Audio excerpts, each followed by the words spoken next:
come Fondazione San Carlo, come Comune di Modena, come Fondazione Ago abbiamo avuto modo di fare nei mesi scorsi proprio presso la città di Karlsruhe, incontrando varie realtà della città tedesca, tra queste lo ZKM, rappresentanti del Karlsruhe Institute of Technology. Gli ospiti di questa sera saranno infatti Inge Hinterwaldner, curatrice di una mostra presso lo ZKM che ha dato il titolo appunto al nostro talk, che è Choose Your Filter, in dialogo con due artisti digitali, possiamo definirli così, o comunque molto attivi rispetto a quelle che sono le dinamiche del digitale, che potranno darci uno sguardo estremamente interessante su quella che è la rilevanza oggi di alcune tematiche legate alla dimensione della sorveglianza, del controllo, della declinazione della nostra vita online. E quindi Paolo Cirio e Jonas Land. È un incontro frutto della collaborazione con Fondazione Ago Modena Fabbriche Culturali, e quindi ringrazio da questo punto di vista Lorenzo Respi, direttore collezioni e mostre, che è qui con noi, e invito anche lui qui sul palco a dare un saluto prima di lasciare la parola ai nostri ospiti.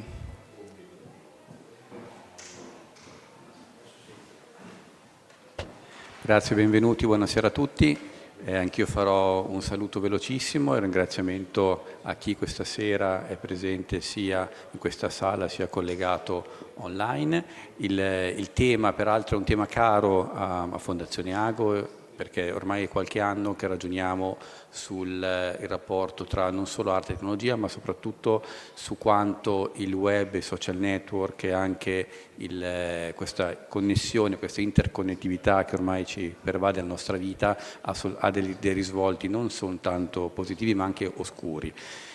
Questo diciamo è un po' un percorso abbastanza lungo. Peraltro la Fondazione Ago aveva ospitato 4 anni fa una mostra personale di Paolo Cirio dal titolo Monitoring Control, dove appunto si cominciava a ragionare e raccontare questo percorso che oggi si concretizza con questo incontro a Smart Life Festival. Ci sono anche delle installazioni, gli artisti hanno installato opere sia qui alla Fondazione San Carlo, Iris di Paolo Cirio, poi l'installazione di James Land sempre negli spazi di Fondazione San Carlo, e poi a Palazzo Santa Margherita, Fondazione Ago, invece abbiamo Resurrect, che è un'installazione temporanea che Paolo ci ha lasciato in occasione di questo festival. A questo punto io, dopo che gli onori di casa fatti da Gabriele, che ringrazio anche quest'anno perché è stata una collaborazione lunga e faticosa, visto i molti interventi che sono stati fatti insieme, direi che di lasciare la parola agli attori e protagonisti di questa sera. Grazie a tutti.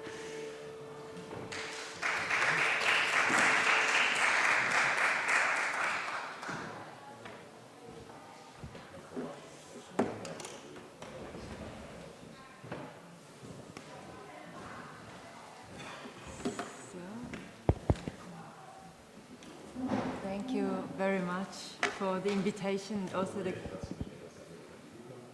kind introduction.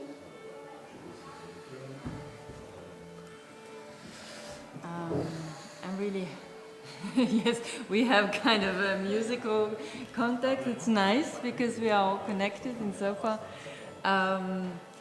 I'm really happy to be here and to be able to present you a couple of concepts related to the exhibition Choose Your Filter that we had at ZKM. I'd like to say that this exhibition came out of a research group called Browser Art and also Coded Secrets, and this research group worked about 4 years in order to prepare this exhibition we had at ZKM. Maybe I say a couple of words about my research group and what they are dealing with. They are dealing with internet art, and internet art, the one we are studying, is happening in between monitors. So it's not only the output on the monitor that we see, but it's a function in between. It is a program, so something happens in between. And we'd like to study all the process that's involved here. That means that this type of artworks are living in an ecosystem consisting of policies, of rules, of platforms, software, restrictions. And it's interesting for us to see how this very agile, how this very volatile, always changing environment, what that means for the artists and the art forms. So the exhibition we had from February to August this year chose browser art as a center. Browser art is either a part of software art or a part of internet art. And what I understand about it is that browser art means it's not art that we can see in web browsers, but it's web browsers themselves. So artists were inventive in finding new ways how to look at the internet as a whole, meaning and this is why browser art was very important for us to study. It is not only an artwork that is very local, it's not only a technically said website, but it is when put on, a filter with which you can look at the whole internet in a different way. So it changes your viewpoint and also your scope of vision. So it's it can offer you a completely different type of how to interact with the internet. It can focus you on a specific realm of the internet. So for us, it is a really impactful framework.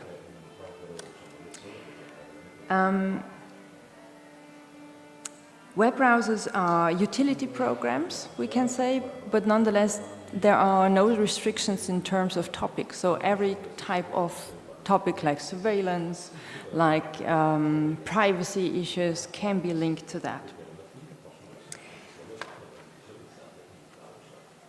So these applications shape how we perceive what we look at through them, and therefore they are acting as filters. And if they are filters, we at least might want to choose which ones we put on, right?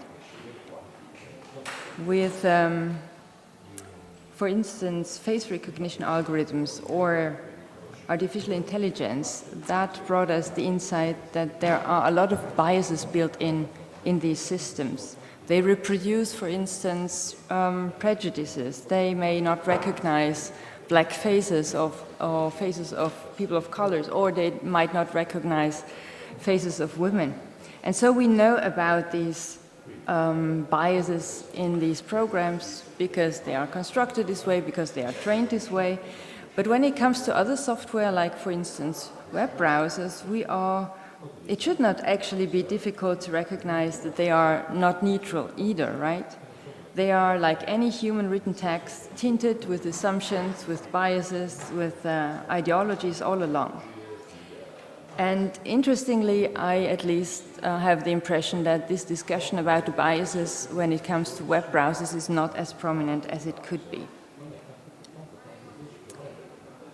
So unrecognized bias is one issue, but missing diversity is another tor. It seems that we are completely satisfied with using always the same 6 web browsers. And I actually smuggled in the Tor browser, which is not among the 6. And when we look at the statistics regarding Italy in the last year, it comes like we see the monopoly that's happening here. We have about 68% of Chrome usage, and the rest is Safari with 18%, and the rest is basically only 6% and less. So in every other sector, actually, like when it comes to furniture or chairs, we would be much more picky. We want to choose which chair we want to have for which occasion or for which location or the style we want to have. But when it comes to softwares, we are really strangely satisfied with the one-fits-all solutions. So when we look at the browsers, and we could see them this way, I don't know, yeah. Who of you could tell actually the difference of what these browsers do? They all make the impression that they are user-friendly, that they are transparent, they show us the websites as they are, but they are not.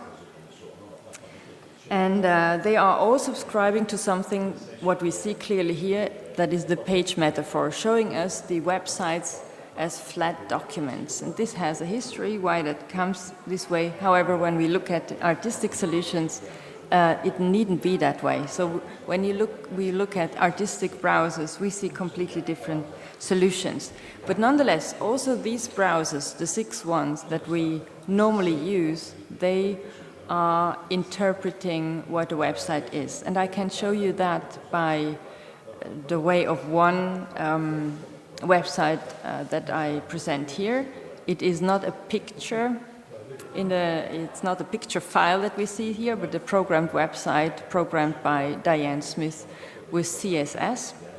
And when we look through different commercial browsers to that website, we see that it happens that the browsers, to different degrees and in different ways, interpret the assets and the program that this website is. So for me, that's of course a fascinating topic in code archaeology, but what I'd like to emphasize here is that these different solutions of how to interpret a website means it's really an act of interpretation that's happening here. And the interpretation in software is happening along specific rules. These rules are not always clear to us, or in very little cases it's clear to us. We can either then don't care what is undisclosed in terms of rules underlying the software we use in order to go online. So we can kind of surrender, or we can care, and we might want to do something about it. Gain back agency, or at least have a conscious choice of what we do. And artists might lead us the way here. I brought an example. Linda Hilfing, for instance, created a misspelling generator after she found out that the Chinese version of the Google search engine kind of has a censorship built in.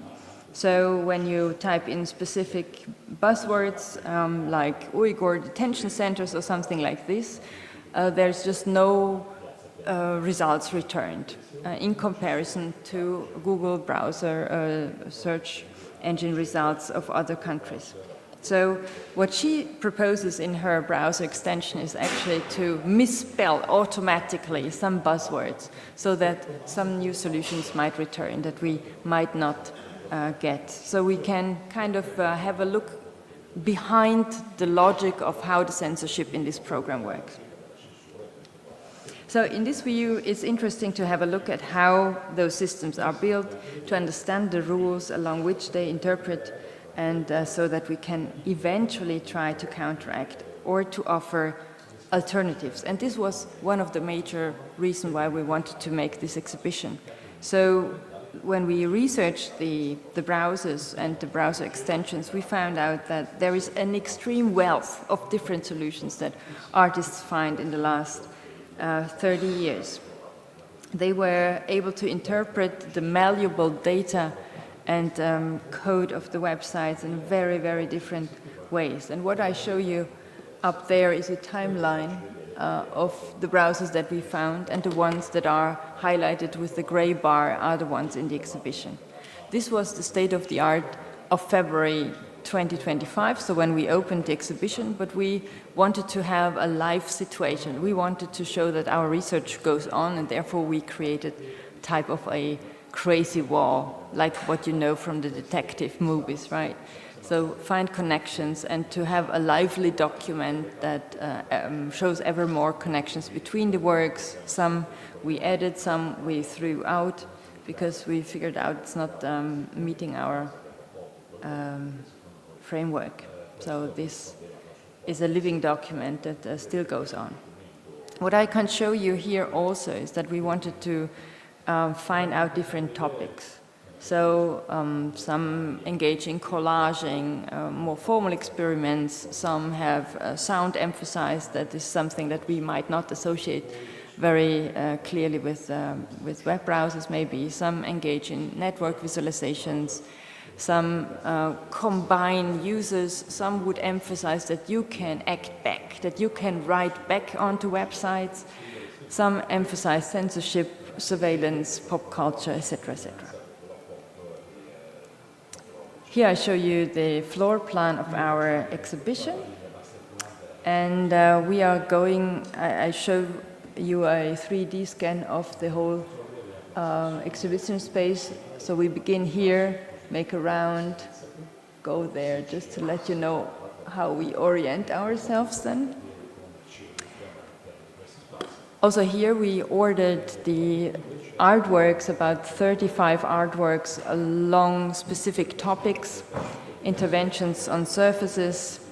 Then we will go into the subphases. Subphases is what's underneath the code level and the processes of how to build the websites. But I think these buzzwords I show you while showing you also the 3D scan of the site. So this is the entrance. We have a short video of the net condition, which was one very, very important first exhibition at the ZKM about net art. Here is the overview. This is the section where we deal with interventions on the surface. That means that either the standard flat rendering of the browsers are accepted but superposed with something else, or the assets of a website like the videos or images are accepted and then arranged differently, floatingly. Then we go towards the center of the exhibition, where we slowly go deeper. We leave the surface. See here on the center right now, where we discuss something like censorship. So how much do you have to strip in order to be proof, family proof? Here we have, by Entropy 8 Super, a rendering of a website as a paradise with Adam and Eve, and all the assets in the HTML codes are animals. Here we reach the region of variations. Variations are done because of completely different reasons, either a challenge, like with Chino Kim that we see here, so 100 browser extensions in 100 days, or they are kind of finger, like trial and error things, or with Jody, what we see here, it is a criticism about nationalized domain names. So completely different topics also around the serious logic.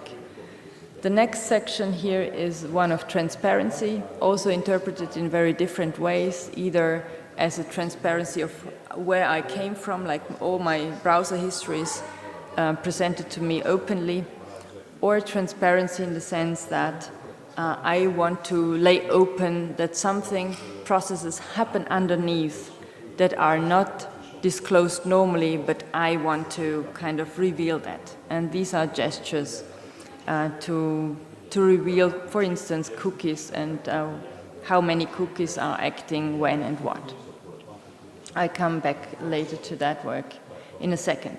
So now we move back through the same space in the exhibition in order to get to the last corridor.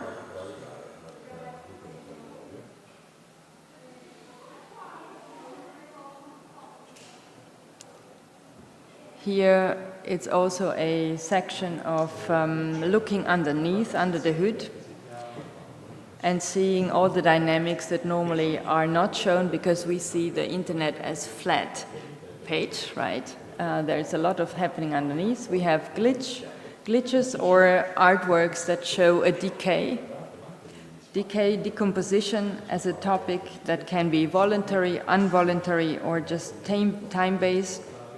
And that shows the productiveness of error and failure. Here we are in a set of kind of a control room, looking also analytically at how the link structure works or how we can organize knowledge space differently.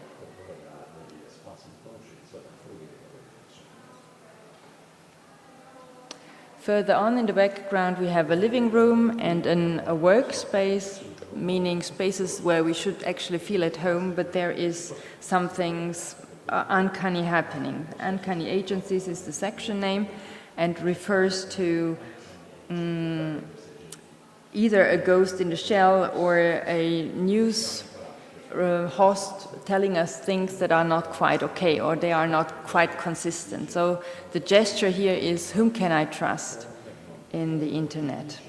And the last section we arrive right now is one experiment really act as a VJ, DJ, and to make the data productive.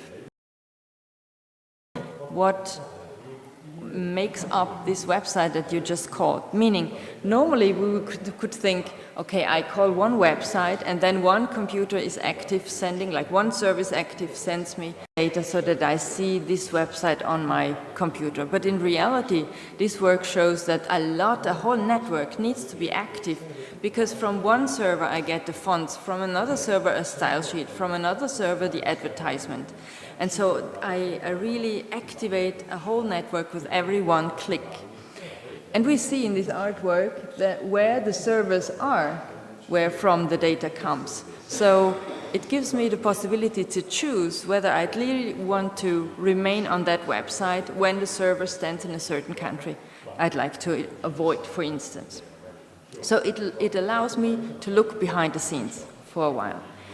Then Jasmine Gouffon with listening back means it's also a gesture of spying back, and she sonifies, makes audible all the cookies that are placed, changed, or removed from your browsing session.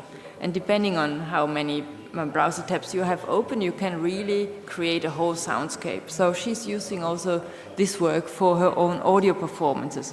What she also introduces is this log of cookies. So you can follow which website positions which cookies, and you can kind of learn much more about it. So when you open a website and everything remains silent, then no cookies placed. But when kind of a whole opera is going on, then you know that a lot of tracking is happening. And of course, we do need cookies. These are the memories when we browse. However, we have to consent to a much more amount of cookies that we actually want to consent, because they are kind of used to track you and to gather data about your browsing behavior. So when I said that Jasmine Gouffon created the data and used the data in order to create a soundscape, then this work ad nauseam creates something like a collage or a poster. It is a browser extension that is an ad blocker. It collects the ads that you've never seen, and it also clicks on every ad that you've never seen, meaning it is also like it's obfuscating your real interest, because it just reinforces everything that you have never seen. And this work is transparent insofar as that it mirrors back to the companies that it is blocked, that they invest money that cannot work for them because only bots see that advertisements. It's very open. They want to kind of give a stop sign and say, please invent another economy that is based on consent and not on stealing our data. Here we have Jonas Lund with Public Access Me. I am sure you are talking more about that. It's interesting because also here there is transparency happening and surveillance at the same time. So this topic and friction, so I'm not saying much more about that. Moving to the last one, Melanie Hoff is kind of an opposite to what Jonas Lund's work is about. Jonas Lund, who shows us in public what he's doing in private. Here she invented a means in order to go into the public and nonetheless be able to surf privately. So she changes the surface of the output of the browser so that only if you have the red glasses on you can actually see what's in there. And the paradox is, of course, if her artwork is very, very successful and everybody has the red glasses on, then it's counterproductive again. So this may be from my side for my presentation. And now I'm really, really happy to introduce you Jonas, who is hopefully hearing us. Are you hearing us, Jonas? Yes, I'm hearing you. Nice. And I hear myself too. Yeah, good. Okay. So I'd say a couple of words about you, and then we could either have, I don't know if you have prepared a presentation or we are just... I have not. Okay, perfect. Then now we're going straight into discussion. Yeah. So Jonas studied photography and holds a bachelor degree from the Gerrit Rietveld Academy in Amsterdam in 2009. In 2012, he was an IBEAM resident, and I think this was a really, really strong hub for many. In 2013, you earned a master's degree at the Piet Institute in Rotterdam. His works take a variety of formats, including installations, performances, web projects, and he is critically and humorously dealing with all the dimensions and the dynamics of the social, political internet, everything that the internet has to offer. Jonas explores digital systems, power structures, the impact of digitization on society and art market as well. And yes, I think as you have a public access me here in the chapel, and we showed that also at the ZKM, maybe we could just begin a little bit with that. When showing this work, what are your considerations? Like, I remember we had some discussions, which types of works can actually be shown in the exhibition, what makes sense, and what are the dimensions that you'd like to have discussed when showing such a work in a physical space? Yeah, it totally depends, and it has changed quite a lot over the years. I mean, the original work was from 2012, produced, I think, shortly before the IBEAM residency started. No, during the IBEAM residency, of which Paolo was a fellow at the same time. So that's when I got to know Paolo as well, who's sitting right next to you. So it's nice to be on a stage together. But I think at the time, which was like, I guess it's 13 years ago, the discussion about privacy had begun, but it had not fully segmented and formalized as it is today, right? There's quite a big difference in that. And I think it was following in the line of like Eva Franco Mates, which did this like My Computer piece like 10 years prior, where they gave access to their whole computer to anybody who could access, like anybody who wanted it. So it's following along these lines of revealing certain private aspects of your life on public display to make some sort of comment on embody the sensation of what it should feel like browsing, that you're like watched continuously, everything you do is surveilled. And I think that has become very clear, at least for people inside this field or in conjunction with them through surveillance capitalism, all this behavioral surplus that gets mined and used to better target us and stuff. So when exhibiting the work, the consideration is mostly, am I prepared again to play this performative aspect of revealing certain parts of my life, which I actually don't necessarily want to reveal anymore, but then I go through with it for the art, I guess, in some way, to like, how to say, like in order to retain integrity in my artistic practice, I have to go through with it, you know, somehow. I think. So you said that the internet changed also a lot, or the topics that we are dealing with today.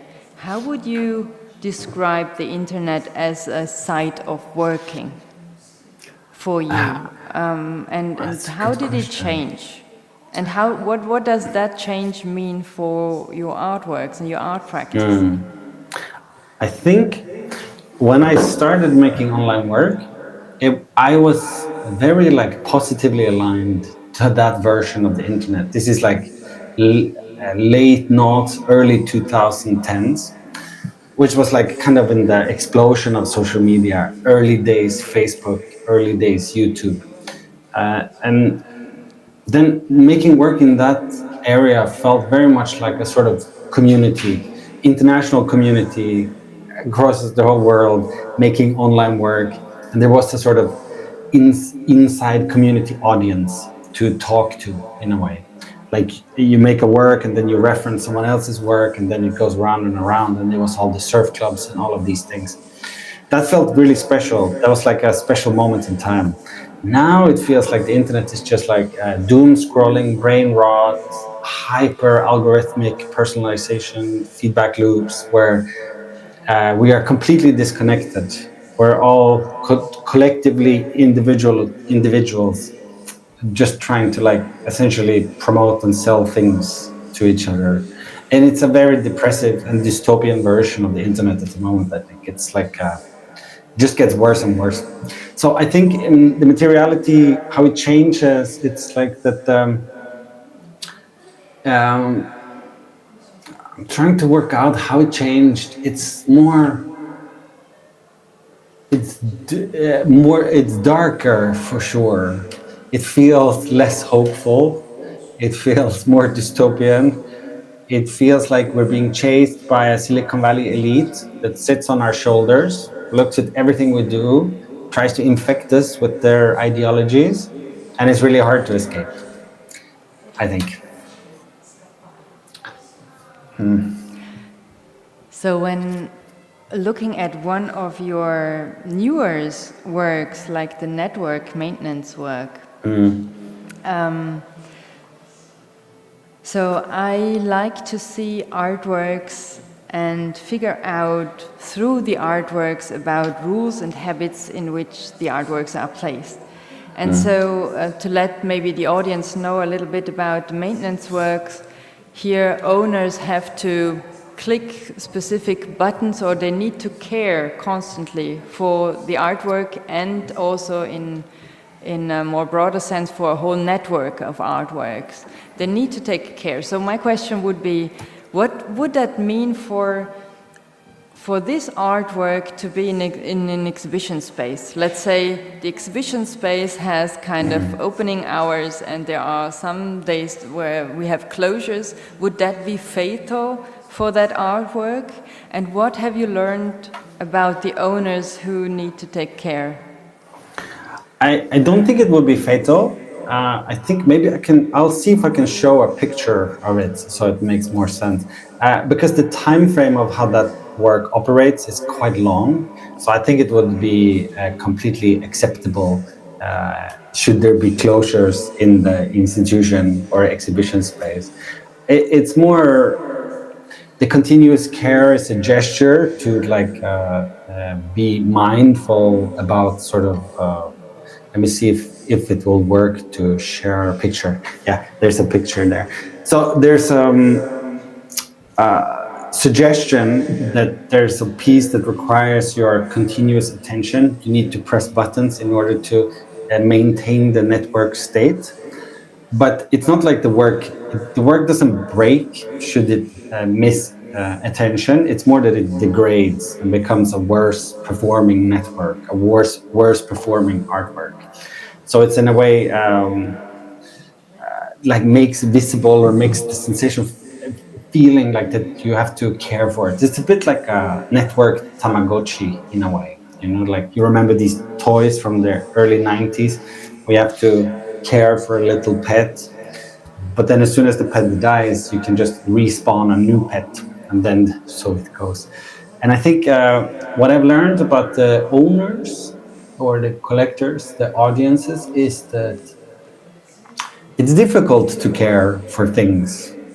But once you commit to caring, you create like a proper bond. So like if you have a pet, you love this pet, and then it becomes like, you know, very important to care for it.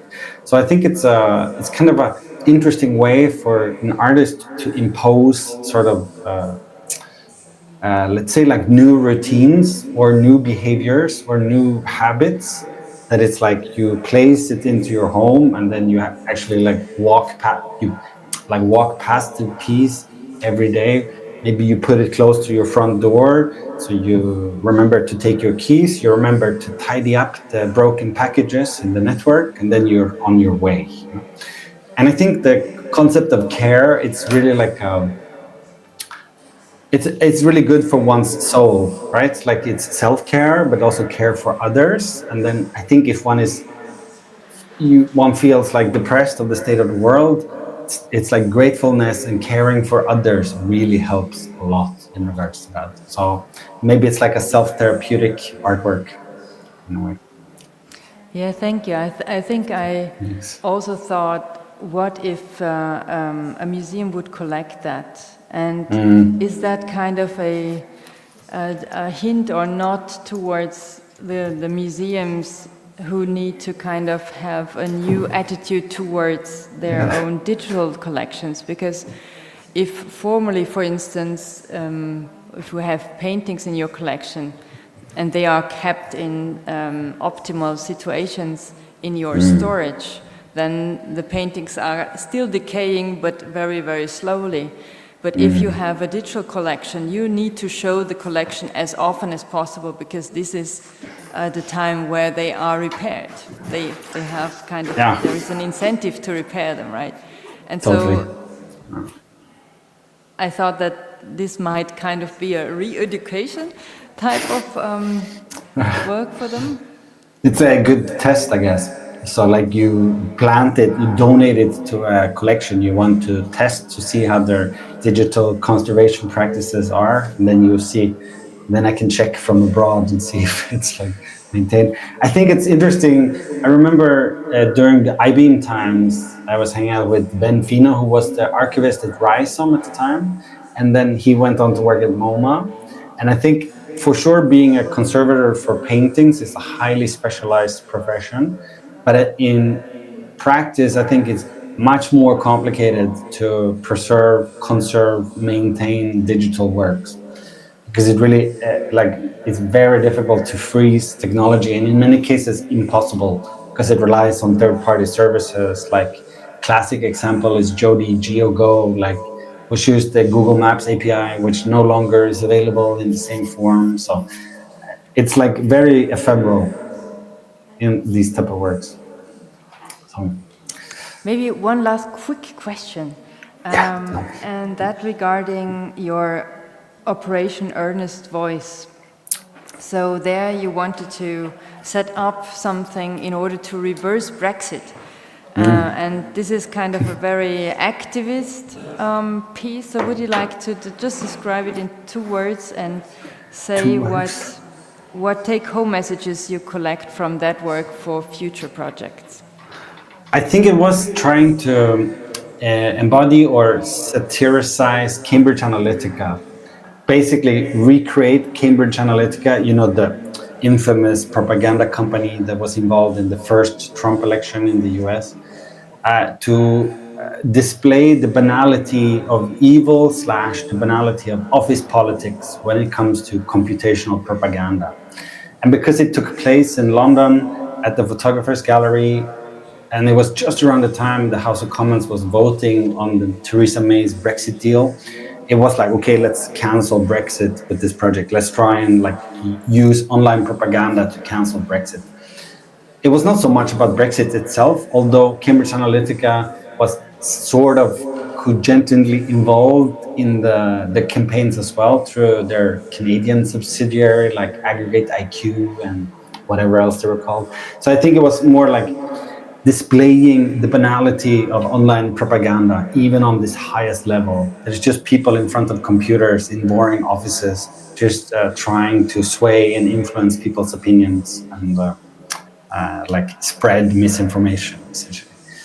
There's a book coming out about that one really soon, like a complete documentation. I think it's like 1,500 pages or something, like a proper, like a huge thing. So I think that would be interesting. Yeah. All right, thank you. We have to read. Thank you. Thank you very much. Thank you.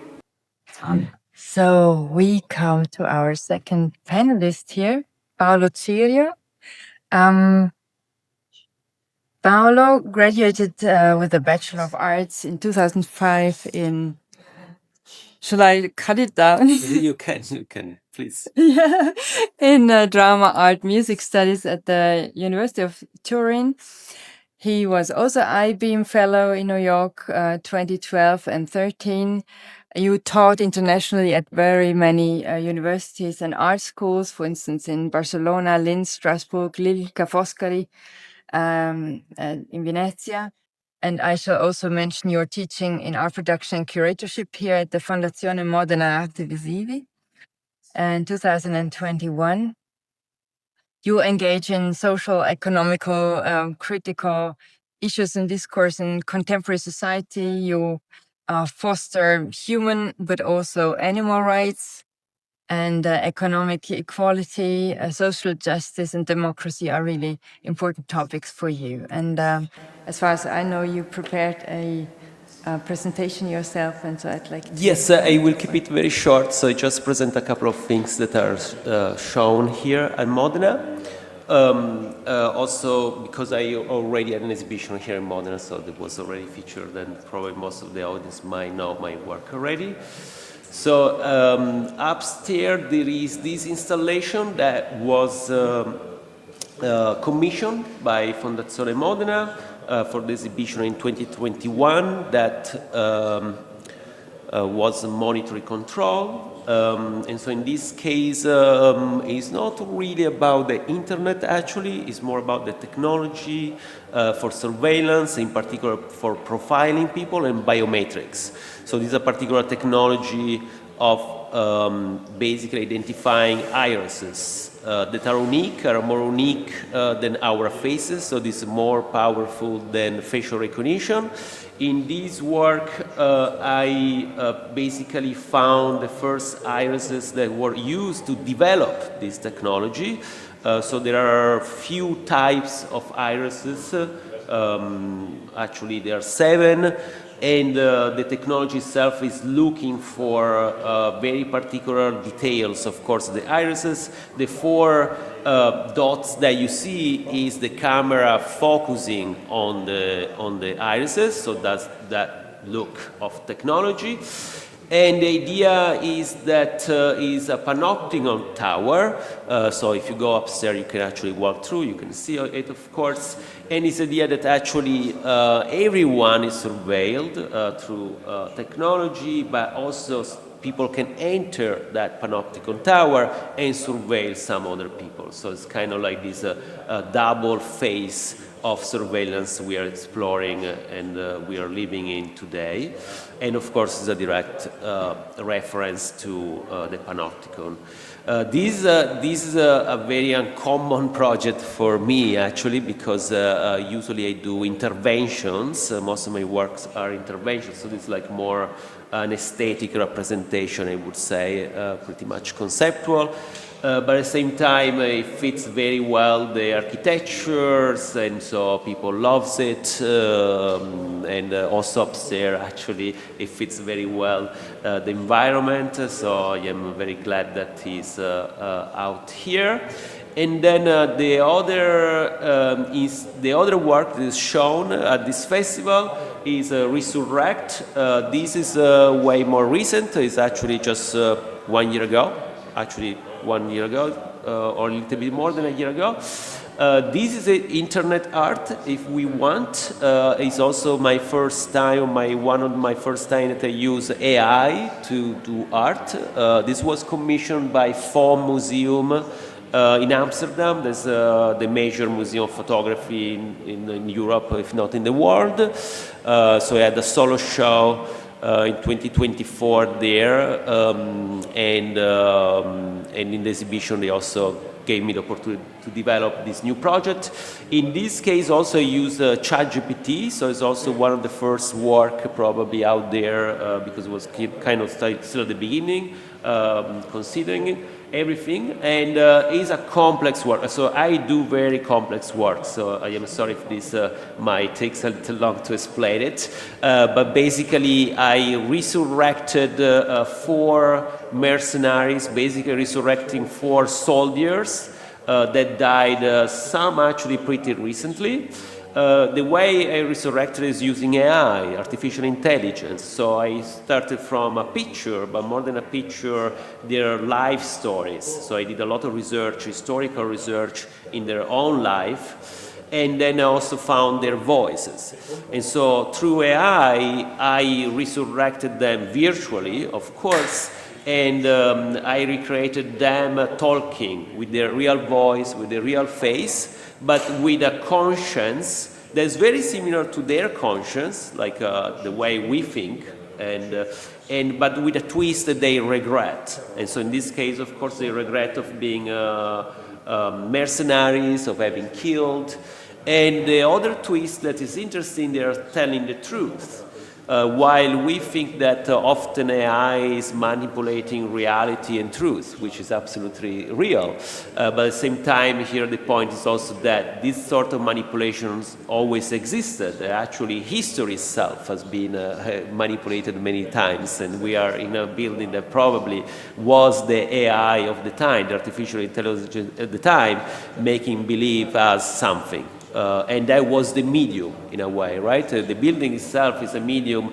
The frescoes that we see, those are the mediums manipulating our belief systems. And today we have artificial intelligence.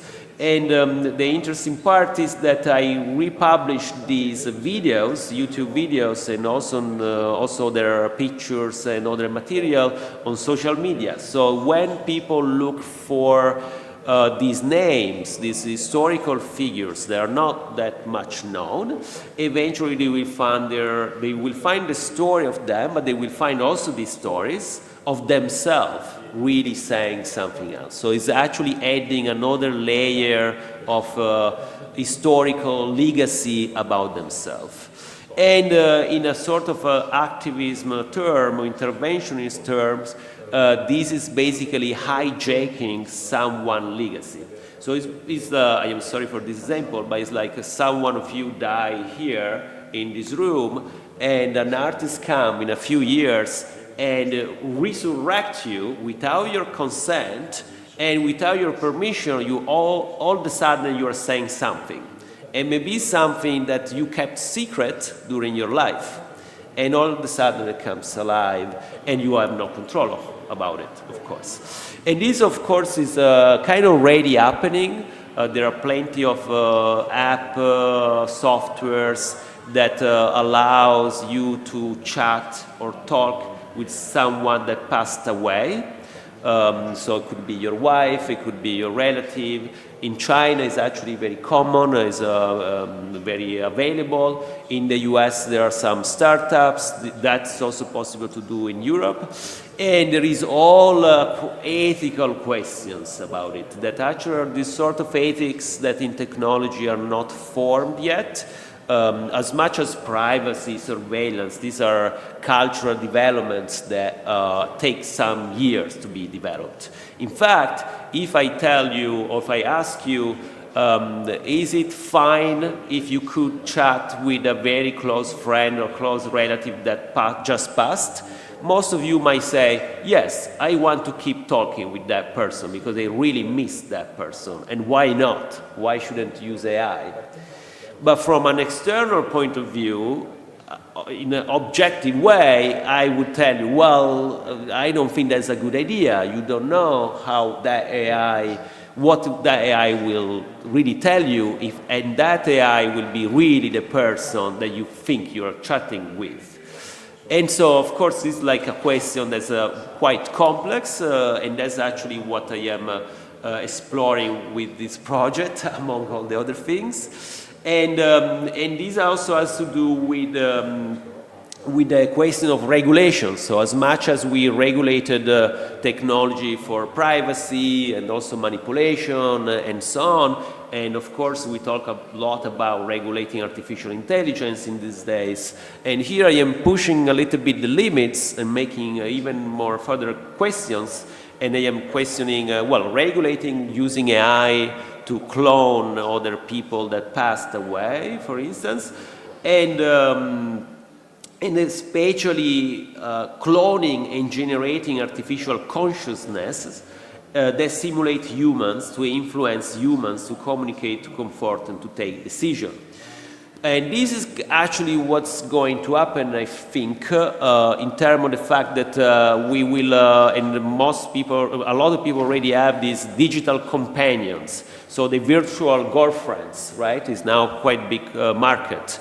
And if it's not the virtual girlfriend, it's the pet, or eventually is a family member, or eventually is just someone that is not anymore your Instagram, but it's just another app that tells you the news of the day through AI and keeps you explaining what's going on, and also the psychologists, the virtual psychologists, that now there are plenty of AI psychologists.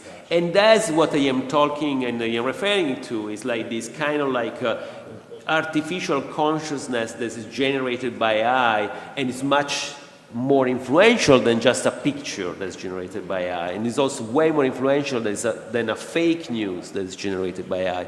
So this is the question. I think scusa, la slide è saltata.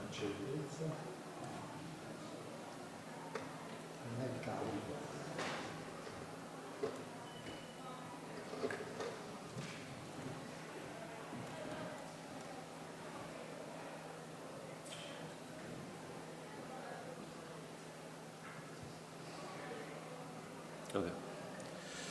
Yeah, there are not many slides. You're not missing them much. And then I also start to question about the ethics of AI for art and cultural works. So, of course, we cannot take AI out of the arts, AI as a tool, AI as a medium.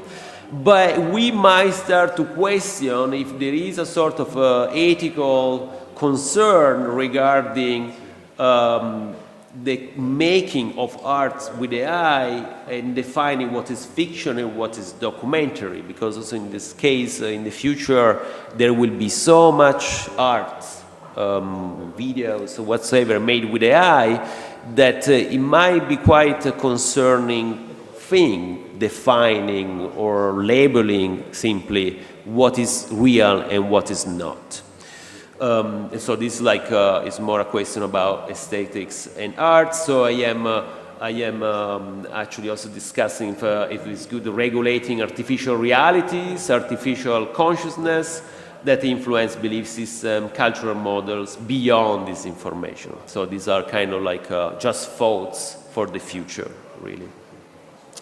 And concerning, I just mentioned another couple of older work, and then I am done. Concerning browser filters, what would be my reference is bubble filter. Bubble filter is a definition that the sociologists started to discuss with the internet, which is actually how people get polarized through the internet. This is an early work of mine that I made in 2012, and we refer to Cambridge Analytica. In this case, was the first time social media was used to influence the elections.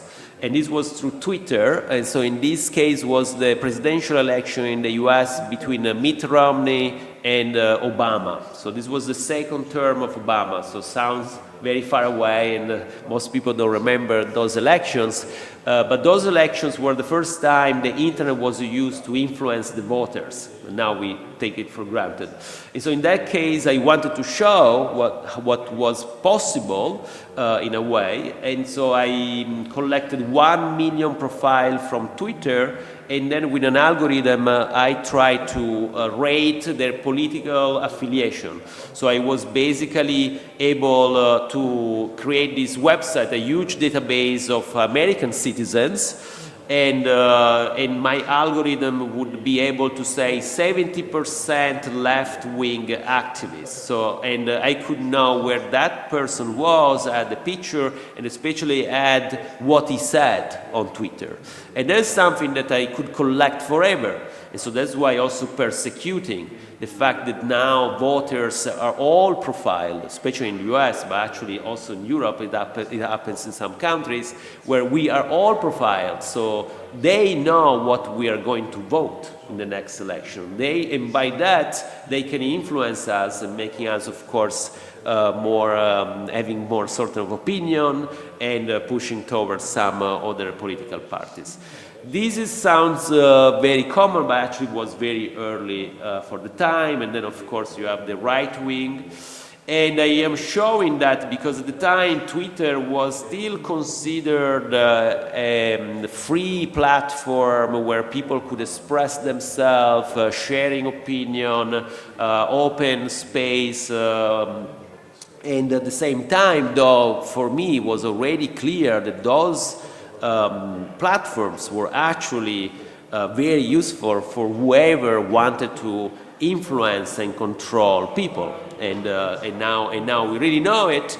In fact, Twitter now is owned by Elon Musk and changed its name is X. And this is a very recent project I've done where I propose to completely ban the platform so that you cannot actually use it at all because it became such dangerous manipulation machine, or even a weapon if you want, that is used against democracy and against people by spreading disinformation and by also in certain ways keeping surveilling the user. So in this case, I created a campaign. I went also to this Strasbourg at the European Parliament.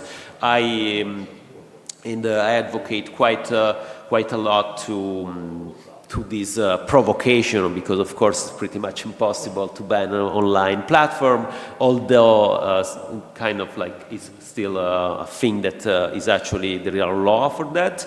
And at the very end is this video that I just published a couple of weeks ago, where I discuss with Elon Musk.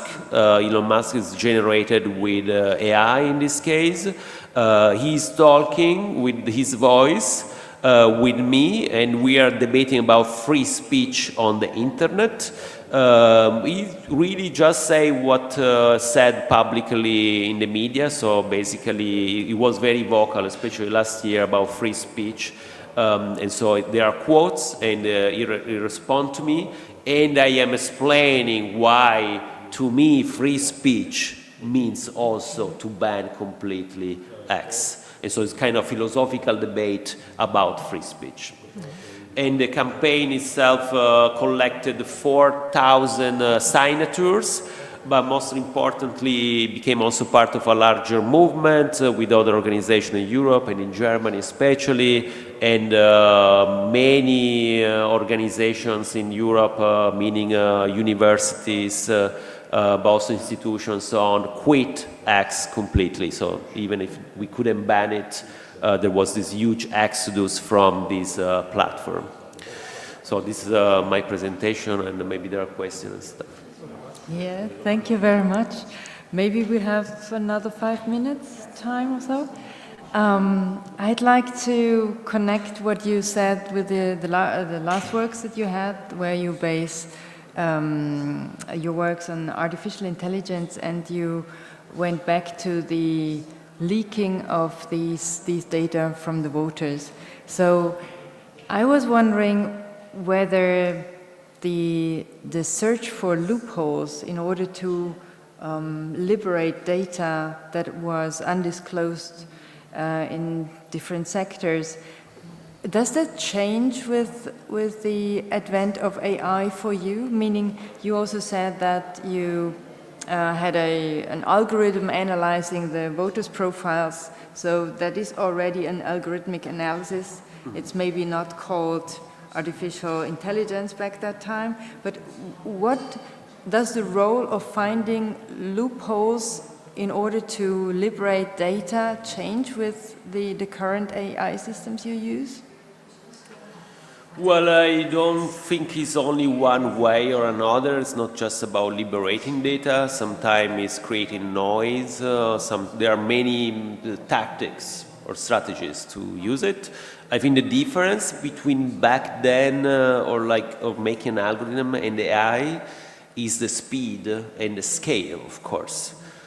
So now AI is way faster. It can process much more data than before, and also the lack of accuracy, I would say. So the fact that you cannot trust the outputs, while with an algorithm I mean, also really depends what this data is from where you start from, but at least the algorithm was something coded by someone that wanted a certain output, and you had some control over it, or you can adjust to have some control over the output, while now with AI, you would need to review everything afterward, after the output is already out there, and of course, eventually, you cannot review everything, or you would need to have like a manual check. And that's why, that's the real concern. And this artificial intelligence now is clear that doesn't really work well. And so the output is, it contains so many errors, mistakes, and no one wants to review the outputs. And so, but could be also that once people realize it, they stop using it, and I think it's already happened. So one example I found is by Dujan Barok, Face Leaks, where he created a browser extensions where users could leak images from within Facebook and have the deep link set on a website so that everybody can have a look at it. And you also worked with Facebook. So my question would be, is there a type of work for you, an activist type of work for you, where you would not include users because it's too risky or something like this? Because users. Yes, if you give the user the means, like the browser extension, to leak actually things, right. So if you are not prepared, you might not know what is the scope, you might not know how much you venture into the illegal part of it. So is there a red line for you in your artworks where you would say, I would not include users here? Yeah, I talk a lot about ethics and also in these slides, and I already explored quite a bit the ethics also, so these questions about user privacy, if you want, so within the arts, actually. There is a short essay where I actually discussed that. I invite you to have a look. And I actually thought through pretty well. And because of ethics, I consider that a comparative science. I take decision based on what is fair, also considering the cultural understanding it. I always try to protect anyway. I am not for a full transparency. I think there is a misunderstanding of even the word transparency is just dropped there. And so transparency works for some sort of data and not other sort of other data. You might inject noise because it's necessary. You might keep something that's accurate for something else. So I would really take care of what is done by other artists in the projects and what is said generally, because also otherwise create a lot of confusion for the audience and everything, and it can also create damage. Mm-hmm. And of course, there might be always damage in this kind of projects, but it's all about how much you can contain the damage and what is the trade-off, like between the damage and what actually you can make people aware too, so raise conscience. Yeah. Thank you very much. So if there are questions from the audience, we might have one. But if not, thank you so very much to the two of you, and it was really a pleasure to discuss with you. Grazie a tutti, ringrazio anche a nome di Fondazione San Carlo gli ospiti che sono stati qui con noi, grazie a Paolo, a Jonas che è collegato e a Inge che ci ha fatto questo grande regalo di venire a Modena dopo esserci incontrati a Karlsruhe. Direi che a questo punto ci salutiamo e se purtroppo il tempo per vedere l'installazione di Paolo è ristretto, se avete voglia salite qui al primo piano oppure avete ancora qualche minuto per raggiungere Palazzo Santa Margherita. Grazie, buona serata a tutti, buon festival.